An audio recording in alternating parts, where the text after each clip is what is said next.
Hello world, this is Lee from Prague with another video on the man-women topic, and this time it's man's turn. It is time to uncover what is wrong with the modern man.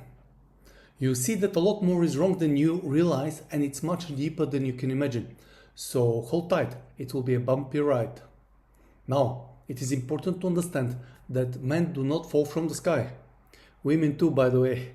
And we're all products of three main factors: mother, family, and society, in this same order of importance. A disruption to these factors can have massively negative impact to a child and man's development. What I will do now is a quick comparative analysis with the most important phases on how males grew up historically and how men are raised today. Idea behind this to see how much we have departed from the normal, natural way of raising males. First phase, of course, is the motherhood phase, and the most important one. Why? Mother love gives the child emotional strength, emotional regulation, and empathy. It helps with social skills and cognitive development. These strengths the boy will later use to socialize, make friends, face life and adversities of life like a man.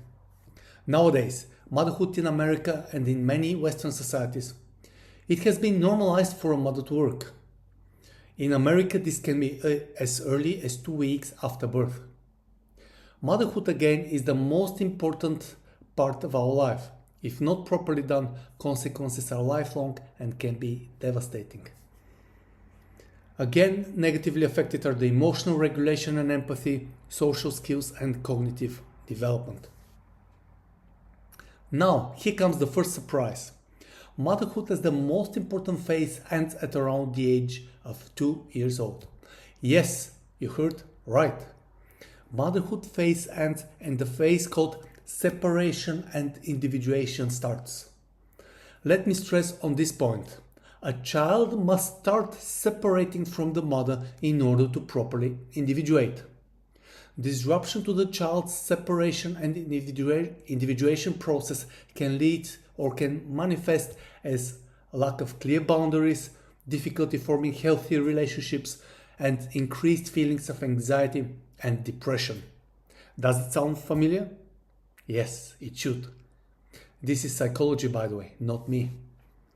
Second most important phase in our life is a so-called socialization phase. At around the age of 3-4, the young boy would start exploring the outside world by socializing or playing with his peers. Historically, the father or another male would gradually take over from the mother and become the leading figure. He has the job of introducing the boy to the realities of life, being a role model and pushing the boy towards manhood. Today, motherhood phase continues with the mother being more and more active or even a dominant parent. A worst case scenario, a single parent. Single mothers on their turn tend to isolate their children. All this means is a distortion to the second most important phase, the socialization phase.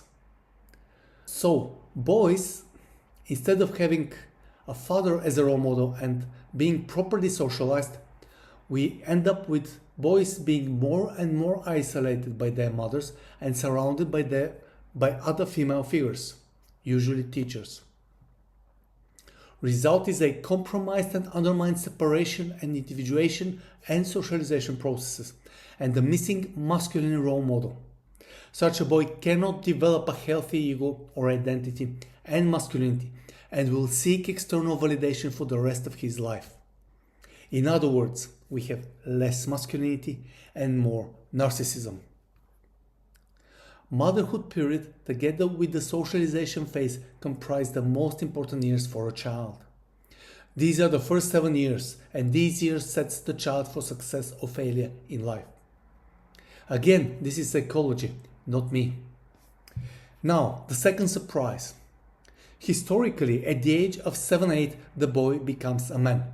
Yes, a man. Since the beginning of time until some 100 years ago, manhood and womanhood started at around the age of 7-8. How I know? My grandfather told me. My grandfather at the age of 7 went to the nearest town to become an apprentice cook at a restaurant. Remember the movie 300? The Spartan boys started training at the age of 7. Many commented that this is not true, this is madness. Wrong, this is not madness and this is not just Sparta. This is life, or this was life, until some 100 years ago. All our grandparents became Spartans from the age of 7. Mine was a Spartan cook, your grandfathers were Spartan farmers, Spartan carpenters, sailors, soldiers, etc. I hope you did speak to your grandfathers. The American novel Three Little Women, remember their age?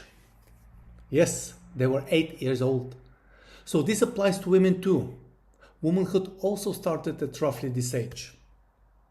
So let me recap.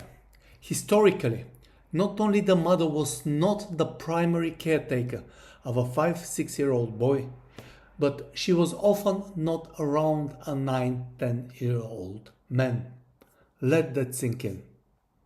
Mothers were primarily involved with babies and very little children. Again, historically, at around the age of 15-18, the man, not the boy, the man would have at least a profession, may have savings, even a house. He is confident, masculine, and already has a future. At 18-20, he is fully capable to commit and form a family. This was since the beginning of time until some 100 years ago, when the modern industrial society started shaping in what it is today. And what is it today? At the age of 7, the boy continues to be a boy. Same at 8, at 9, at 10, at 15, at 18. After the age of 15, the supposed to be a man becomes sexually active.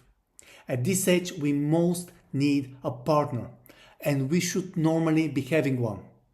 However, there is no real man. Many, if not most young men today have often been deprived of proper mothering, a male role model, and proper socialization. They're without emotional strength, empathy, and social skills. Furthermore, they're without a profession or financial security. While historically, a man at 18-20 was almost at his prime, today he is almost at his lowest, just at the time when he most needs a partner. Think about it. Can you imagine being in such a situation? Frustration and misery are inevitable and must be on unimaginable levels. And this can only be drowned in addictions, alcohol, drugs, porn, whatever, and isolation, of course. And there can be no other way, given how they're being raised. Let me repeat that. Young men today have no other option but to isolate and drown in addictions, because they're being raised almost the opposite way of the natural, normal way of raising boys. So you see, crisis in masculinity is only on the surface. It is a symptom of many more underlying issues, social issues. And I hope you start to see the bigger picture and how the modern world has horribly departed from the natural way of raising boys. Thank you all.